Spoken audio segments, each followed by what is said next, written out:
La entrevista del Telematutino 11, gente importante a tratar temas importantes. Nos acompaña el doctor Guillermo Moreno, presidente del partido Alianza País. Muchas gracias, Guillermo. Te agradecemos comenzar la semana contigo. Bueno, gracias a ustedes. Doctor, buenos días, bienvenido. De nuevo aquí. Qué bueno. Con ustedes.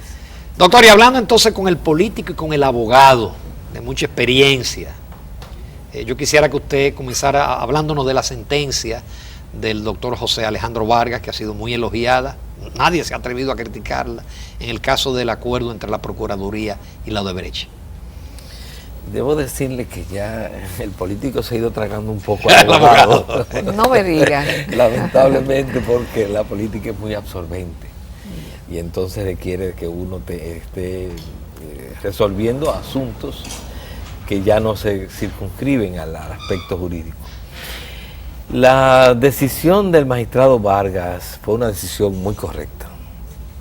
Como ustedes saben, como lo sabe la población, el público, la ciudadanía, él declaró inadmisible una solicitud de homologación que le había hecho la Procuraduría General de un acuerdo que había llegado con Odebrecht. Y declararlo inadmisible es, como dice la palabra, literalmente, o sea, no admitirlo, no admitir la petición, devolverlo. Ahora, fue muy correcto porque yo he señalado que ese acuerdo es un acuerdo de impunidad. ¿Qué es un acuerdo de impunidad? De impunidad. Disfrazado de un acuerdo para aplicar lo que se llama en esa materia procesal un criterio de oportunidad. Es un poco, digamos, puede ser un poco complicado esto, pero debo señalarlo. Es un acuerdo de impunidad porque finalmente lo que está garantizando es a la empresa Odebrecht, la empresa delincuente que ha venido aquí a sobornar funcionarios y a sobrevaluar obras con el concurso de funcionarios dominicanos. Ese acuerdo primero la excluía, la iba a excluir de todo tipo de persecución penal, y además de eso se iba a hacer bajo la forma de un acuerdo de conciliación. Y entonces, es decir, que no era beneficioso. No era en nada beneficioso. Incluso, pero en un momento determinado se vio como un logro. Incluso les debo señalar a ambos que ahí hubo lo que nosotros podríamos llamar una trampa procesal de parte de la Procuraduría General. Y eso que quiero señalar, lo quiero subrayar porque es muy grave.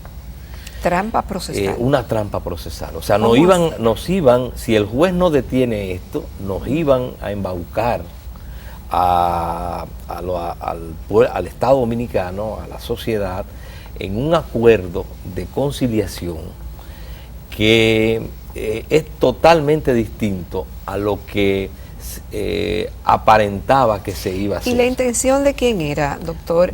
¿Es deliberada de la Odebrecht para su propio beneficio? Para poder seguir trabajando en el país. ¿Por falta del expertise dominicano para hacer un acuerdo? No, es peor, es complicidad de la Procuraduría con Odebrecht. Yo he dicho que en ese expediente de Odebrecht no hay ahí debieran haber tres partes en ese proceso, por lo menos. La parte que tiene que ver la defensa de la sociedad que la representa el Procurador General, en principio. La parte de los coimputados, que son tanto los Odebrecht como empresa sobornante, y los sobornados, los funcionarios sobornados, es una segunda parte, los coautores de ese crimen. Y en tercer lugar, las instituciones del Estado que han sido perjudicadas por la sobrevaluación y los sobornos. Esa parte, fíjense que está ausente, lo cual ya he señalado que es un principio de sospecha. O sea, que Obras Públicas no esté, que es una parte, una entidad, un ministerio que ha sido perjudicado por obras sobrevaluadas y no esté allí actuando, haciéndose representar, haber otorgado los poderes para que les represente en la defensa del interés de las obras sobrevaluadas, ya es un principio de sospecha. Pero el punto es que al margen de esto, ahí no ha estado actuando, ha estado actuando una sola parte, porque entre Odebrecht, los funcionarios sobornados y la Procuraduría hay una especie de coalición de intereses. ¿Cómo va a ser? Están actuando coaligados. Es decir, que el pueblo dominicano realmente no tiene defensa. No tiene defensa. O sea, ese Procurador General de la República no está representando. ¿Tú crees, Guillermo, que eso se va a quedar así, Guillermo? No, están buscándole una salida, que es lo peor. ¿Pero quién? Bueno, los que están, porque es que... Ramón dice se va a quedar así, pero una salida, pero voy a explicarlo. Le están y eso se estila algunas veces en casos y con determinados abogados. Es decir, vamos a buscar un punto donde los daños colaterales sean los menores, haya los menores daños. Es decir, vamos a ver, hay algunos de los sobornados que es inevitable, de los funcionarios sobornados. ¿Por qué? Porque aparecen en documentación que no controla el Ministerio Público dominicano. ¿Y quién lo controla? Entonces, están en Brasil y están en el expediente de Estados Unidos. ¿Y llegarán aquí alguna vez? Llegarán aquí, exactamente. Entonces, esos, ya esos son los peones, los alfiles que hay que son inevitables. Hay que sacrificar. Sí, lo que están evitando es que le hagan jaque mate al rey. Ese es el problema. ¿Por qué? Porque el gobierno de Danilo Medina está, y como los gobiernos anteriores, están hasta el cuello enlodado en los sobornos y en las sobrevaluaciones. Odebrecht ha confesado que del 2001 al 2014 sobornó con 92 millones de dólares. Cuando pone el 2001 es porque ahí empieza el primer soborno. Porque si el primer soborno empieza en el 2003, pone el 2003. Y fíjense que no dijo 2012, que son periodos electorales. No. Estableció fechas que no son los cortes electorales, sino los momentos en que se comenzaron los sobornos. 2001, que es durante el gobierno de Hipólito Mejía. Que va a hablar hoy al respecto. Y al 2014, que es todavía el periodo, ya 2 años de los de Danilo Medina. Durante esos 3 gobiernos hubo sobornos. Ahora bien, entonces, ¿de qué se trata? Ellos están buscando el procurador coaligado con los abogados de los sobornados y coaligado con los abogados de Odebrecht. Y hago un paréntesis. ¿Ustedes han observado el abogado de Odebrecht? El abogado de Odebrecht hace unos años estaba juramentándose como abogado de la comisión de juristas del PLD. ¿Y quiénes están entonces del otro lado? Es decir, hay una coalición entre los abogados de Odebrecht, de los funcionarios potencialmente sobornados y de la Procuraduría. Y están buscando una solución donde puedan alcanzar el mayor grado de impunidad respecto de estos actos delincuenciales y solamente someter a la justicia lo que sea inevitable. Ya incluso suenan nombres que se han colado, bueno, eso parece inevitable. Ahora, vamos a ver cómo no profundizamos la investigación. Y esta investigación, esos nombres que aparecen apenas son el primer nivel. Debiera ser profundizado. Y eso es lo que se trató de evitar con ese acuerdo de conciliación. Y es una trampa procesal porque en nuestra, digamos, jerga jurídica, ¿qué ellos hicieron? Le presentaron al juez en la forma un supuesto acuerdo para que el juez declarara admisible, un supuesto acuerdo para aplicar un criterio de oportunidad. Pero cuando se lee el contenido, es en realidad un acuerdo de conciliación que no tiene nada que ver una cosa con otra, pero que tiene efectos jurídicos distintos. El acuerdo de conciliación extingue la acción penal. El acuerdo de conciliación extingue la acción penal. Y además es tan distinto el acuerdo de conciliación que es muy sencillo. Si, por ejemplo, a mí me contratan para hacer un trabajo y yo quedo mal, y entonces mi empleador va a la fiscalía nos llama a los dos, el fiscal, y nos dice, miren, aquí hay un contrato de un trabajo pagado y no realizado, entonces ustedes, eso es un asunto que no tiene naturaleza, que puede ser conciliable, porque no hay un bien jurídico digamos, afectado, sino más bien un bien privado, siéntense y lleguen a un acuerdo. Finalmente, yo que soy el que no había hecho el trabajo, digo, sí, mire, yo recibí el pago, pero no pude, entonces yo me comprometo en las próximas semanas a hacer el trabajo. Se firma un acuerdo y se van. Fíjense que el fiscal ahí actúa como un conciliador, es decir, como una persona que posibilita que las partes se pongan de acuerdo. Eso era lo que en el fondo ellos le habían introducido a la solicitud para que si el juez la admitía, funcionara como un acuerdo de conciliación. Cuando en realidad, cuando el Procurador General de la República fue donde el juez en la instrucción le pidió a declararlo como asunto complejo, el juez de la instrucción, al declararlo complejo, le dio la facultad al Ministerio Público de llegar a aplicar un criterio de oportunidad, que es otra cosa, que es que el Ministerio Público puede, cuando está autorizado a ello, frente a un imputado, ofrecerle una disminución de la pena, una exclusión de algún hecho, en aras de que ese imputado colabore con la justicia. Lo que está haciendo Odebrecht en Brasil, ¿qué es lo que él ha hecho? Él fue atrapado, el jefe de Odebrecht, y entonces le correspondía una pena enorme, y él ha terminado negociando 18 años.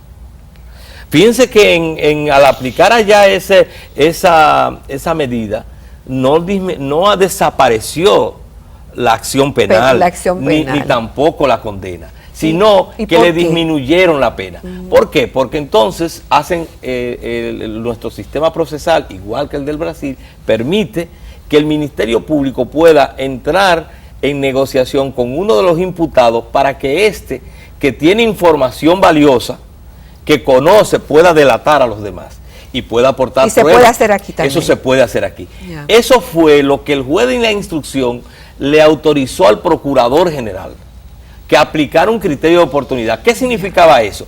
Que cuando el procurador entonces se sentara, si tuviera una actitud de persecución, le dijera a Odebrecht, ok, revélame, esa es la actitud de un procurador que realmente asuma la defensa de la sociedad, revélame a quienes tú sobornaste, por qué montos, con cuál objetivo, y yo entonces te voy a excluir de que te voy a disminuir la pena, el pedimento, cuando vayamos a juicio, yo voy a pedir... Porque hay que ir a juicio.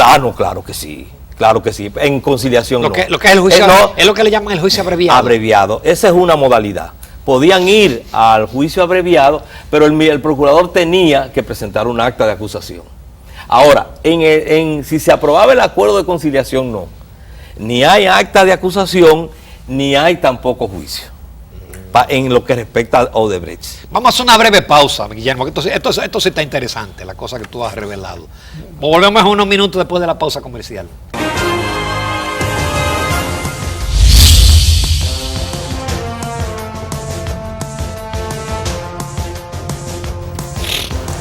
Continuamos esta mañana en Telematutino 11 conversando con el doctor Guillermo Moreno, quien es presidente de Alianza País, además de ser un reconocido académico y abogado. Doctor, dos cosas. En este tema de la Odebrecht, de los sobornos, de la impunidad, de la corrupción, cuando se habló de la posibilidad de un acuerdo de la Procuraduría con la empresa, mucha gente vieron esto como algo positivo en un sentido de la parte económica, que sería un logro que pudiéramos rescatar parte de ese dinero de soborno. En estos casos, ¿qué es lo que la sociedad debe buscar más? ¿El castigo penal o la recuperación económica, o ambas cosas? Bueno, la realidad es que un acuerdo para aplicar un criterio de oportunidad en un caso complejo y de un entramado económico como este, no necesariamente es malo. Siempre y cuando la Procuraduría se coloque en una posición de fuerza en la investigación. ¿Y a qué yo me refiero? Lo primero es que la Procuraduría tenía a su favor la confesión. Lo segundo es que la Procuraduría, como pero tenía... una confesión... Sí, pero tenía la confesión de ellos, que eso es, de que sí, no sí. No es cualquier cosa. Es decir, que nosotros obtengamos en un medio que, como fue ante la justicia norteamericana y ante la justicia brasileña, Exacto. admitir que en un periodo tal, en 17 obras de construcción que hizo, obras que construyó Odebrecht, hubo soborno por 92 millones, incluso identificando el mediador. No, y jurisdicciones internacionales importantes. Sí, entonces, en un mecanismo, en un sistema judicial que no puede, que no está bajo el control, sino que ya se producen esas pruebas, ese es un dato muy importante para un procurador que quiera efectivamente hacer una persecución penal real. Primer aspecto. Segundo aspecto. Lo segundo que debió hacer la Procuraduría fue hacer una rápida estimación de la sobrevaluación de las obras, que es muy importante. Y evidentemente están muy claramente identificados los potenciales imputados. ¿Y cómo se pudo haber hecho eso? Muy sencillo. Durante el gobierno de Hipólito Mejía hubo dos obras, Pinalito y el acueducto de la línea noroeste. Pinalito le correspondió a César Sánchez, el ingeniero César Sánchez, y la línea noroeste Roberto Rodríguez. Durante el gobierno de Leonel Fernández hubo los casos de Díaz Rúa, las construcciones cuando él era ministro, el ingeniero Freddy Pérez, y el caso de Mariano Germán, el ingeniero, no el juez de la Suprema, es que tienen el mismo nombre, que hubo otra construcción, van 5. Y en el caso de Danilo Medina, el ministro es Gonzalo Castillo, y en el caso de Punta Catalina es Rubén Bichara. Esa es la primera población, el primer universo, porque si se dice que hay sobrevaluación en un elevado o en la autovía del Este, por ejemplo, y entonces el ministerio que hizo la obra es Obras Públicas, o es INAPA, o es el INDRI, entonces en principio, que se firmó el contrato, ahí hay un primer principio indiciario que hay que investigar. Si el Ministerio Público puede establecer, mira, en esta obra hay indicios de una sobrevaluación de 40 millones de dólares y tengo la confesión. Entonces, la Procuraduría pudo, cuando se sentara con Odebrecht, decirle, yo te tengo una propuesta, vamos a hacer un acuerdo, vamos a aplicar un criterio de oportunidad. Yo puedo, otra cuestión, la Procuraduría debió actuar con todos los mecanismos que le da la ley respecto de Odebrecht. ¿Qué implicaba eso? Pedir medidas cautelares respecto de las cuentas, paralizar las obras en que Odebrecht estaba hablando, ponerle impedimento de salida a los ejecutivos de Odebrecht. Porque la Procuraduría, en el Ministerio Público, en la defensa del patrimonio público, tiene que poner a su disposición los recursos, los mecanismos que le da la ley. Es decir, vamos a decir, para decirlo en términos directos, vamos a ponerlas contra la pared. Entonces ya cuando contra la pared, entonces vamos a negociar el acuerdo. ¿Qué tú me das como compañía de información para yo descubrir el destino de esos 92 millones u otros? Y yo te voy a entonces a hacer una contraoferta. Bueno, los ejecutivos pueden ser condenados de 3 a 10 años. Yo voy a pedir la pena mínima de 3 años para los ejecutivos, yo procurador. Y yo, primero. Segundo, tú vas a pagar el duplo de la multa. Pero hay otra cosa, tú me vas a devolver la sobrevaluación, porque aquí hay de por medio muchas cosas. Lo menos, el menor valor es el duplo de la multa.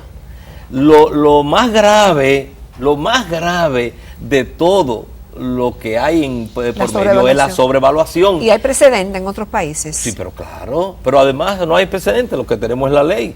Es la ley la que lo establece y Ramón, que es ingeniero, sabe. que es posible determinar con estudios, o hacer una auditoría forense de una obra y determinar si hubo o no sobrevaluación. Porque es fácil, no es que sea sencillo. No, es complicado. Pero es posible hacerlo. Porque los precios de los materiales están establecidos. Las obras públicas se pueden medir por metraje y yo puedo saber cuántos bloques puse. Podría ser difícil saber si fueron 10 camiones de materiales que saqué o no, pero yo puedo hacer evaluaciones. Es decir, que hay mecanismos para hacer una auditoría forense respecto de cada una de esas obras. Y no es un asunto que dura todo el tiempo, sino que se puede hacer. Y sobre todo, una primera aproximación, y sobre todo, sobre la base de que es la propia empresa que confesó que hubo soborno. Y los sobornos no fueron regalos.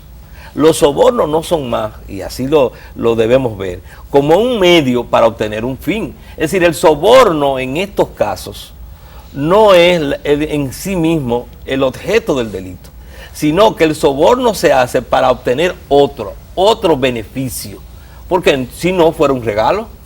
Si yo le entrego a alguien $1.000.000 a un ministro, no te lo regalé, yo no quiero que tú me asignes obra, pues yo te hice un regalo, eso es otra cosa. Ahora, si el soborno es que yo te doy $1.000.000 para que tú me asignes a obra, para que sea a mí que me corresponda, o para que además la sobrevaluemos, porque al yo ya invertir $1.000.000 en esa obra, exacto, para que me la asignaran, entonces luego en el presupuesto de esa obra tiene que aparecer el millón. ¿Y qué hicieron muchos de esos ministros? Que es donde está la otra parte que hay que investigar a fondo, que compartían los beneficios de la sobrevaluación. Es decir, ¿con quién? Entre ellos, con Odebrecht. Es decir, cuando hacían el presupuesto, por ejemplo, de un elevado. ¿Pero y cómo se sabe eso, doctor? Pero lo sabemos, porque lo sabemos. Cuando se hacía la sobrevaluación, por ejemplo, de un elevado, o de Punta Catalina, por ejemplo, que se sobornaba para que la asignaran, y después entonces se sobrevaluaba para recuperar parte de el soborno invertido. Es decir, yo le di 20 millones para que me la asignaran y luego yo quiero que en el presupuesto aparezcan los 20 millones que yo te di. Pero entonces, ¿qué hacían los ministros o directores? Que decían, ¿y mi parte?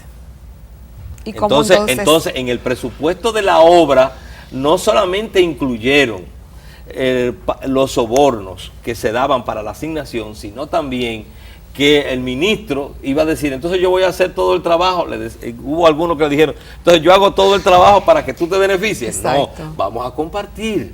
Entonces por eso, detrás de esas 17 obras hay sobornos, sobrevaluaciones para beneficio de Odebrecht y de los funcionarios. Y eso era una cadena, porque entonces si el ministro estaba interviniendo, imagínense por ejemplo, un ministro que solamente con Odebrecht hizo 7 obras, que fue el caso de Díaz Rúa. Eso tiene que llamar la atención del Palacio, porque un presidente tiene que darse cuenta de pronto de decir, pero ven acá, pero ¿y por qué es que todas las obras importantes que estamos haciendo nada más las hace Odebrecht? Digamos, es decir, eso crea una cadena detrás del ministro de beneficiarios que son los que le facilitan, y entonces ahí aparecen legisladores que también fueron sobornados. ¿Por qué? Porque esas obras, una de las actividades de Odebrecht era conseguir el préstamo de financiación. Entonces, para ese préstamo tenía que ir al Congreso. El ciclo había que cerrarlo, no solamente con el ministro, sino también que había que hacer una labor de lobby entre el ministerio y el intermediario de Odebrecht con el legislador. Y por eso ustedes ven que esos préstamos pasaban. Es decir, es todo un entramado. Eso es lo que el procurador debió, colocado en una posición de fuerza, ofertarle a Odebrecht, revélame todo el entramado y entonces yo te voy a hacer una oferta de disminución de algunas de las penalidades que le corresponden. Nosotros lo que aspiramos es que en un caso como este, como sociedad, donde se ha ofendido al Estado, a la sociedad dominicana, por una empresa delincuente que ha venido a sobornar funcionarios y a sobrevaluar obras. En primer lugar, nosotros, la sociedad dominicana exige que los funcionarios que participaron en los sobornos vayan a la cárcel y reciban el castigo de la ley. Nosotros exigimos que los ejecutivos de la empresa sobornante también reciban el castigo penal que les corresponde. Que paguen ambos, porque otro detalle, la ley establece que pagan el duplo de la multa, tanto el sobornante como el sobornado. No solamente le corresponde en este caso pagar el duplo de la multa al que dio el soborno, sino también al que lo recibió. Entonces hay que exigirlo. Nosotros exigimos que haya la devolución de la sobrevaluación, que es mucho más que el duplo de la multa. Wow. Pero además, nosotros exigimos que sean, como establece la ley, rescindidos todos los contratos con Odebrecht, incluyendo Punta Catalina. Nosotros como Estado tenemos que respetarnos. Una empresa puede ser la NASA, pero si viene a la República Dominicana y hace prácticas ilícitas, por dignidad, nosotros como Estado tenemos que rescindir toda contratación con una empresa delincuente. Entonces hay que hacerlo. Y además de eso, hay que pedir indemnizaciones, que es distinto. Hay que pedir la reparación o indemnizaciones necesarias por las consecuencias de estos actos criminales. Y además hay que condenar a esos funcionarios a la degradación cívica para que no se puedan postular por haber aceptado soborno y para que no puedan ejercer funciones públicas. Esa es la actitud que nosotros exigimos que debe asumir el Procurador General de la República en la defensa del interés de la sociedad. Qué pena, Guillermo, no tener más tiempo, porque nos faltaba el enfoque político de todo esto y el futuro con miras al 2020. Vas a tener que venir muy pronto. Estoy a sus órdenes. Gracias, Guillermo, muchísimas gracias. Nos vamos a comerciales, amables televidentes, a la rectica final del Telematutino 11.